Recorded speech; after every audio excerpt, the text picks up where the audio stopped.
Hello everyone, welcome to the channel. In this video, I'll show you how to make your Duolingo account private. Let's get started. First, open Duolingo and go to your profile by tapping the head icon at the bottom right of your screen. Next, tap the settings icon in the top right corner of your screen. This will take you to your settings. If you tap on the account privacy option, where the setting to make your account private used to be, you won't find it there. That's because Duolingo has changed its location. But don't worry, I'll show you where to find it. First, exit the Duolingo app and open your browser. Then go to Duolingo's official website at duolingo.com.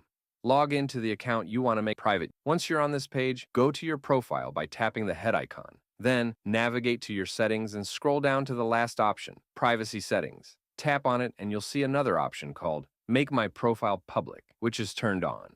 Before you make any changes, I recommend listening carefully as I quickly explain what happens when you turn this setting off. Your account will become private, meaning no one is able to find your profile and follow you. Additionally, you can't enroll in public leaderboards. Now that you know what happens when you make your account private, you can go ahead and disable this option. Once it loads for a moment, simply tap Save Changes, and you're all set. That's how you can make your account private on Duolingo. If you found this tutorial helpful, please make sure to like the video and subscribe to our channel for more content like this. Thank you for watching.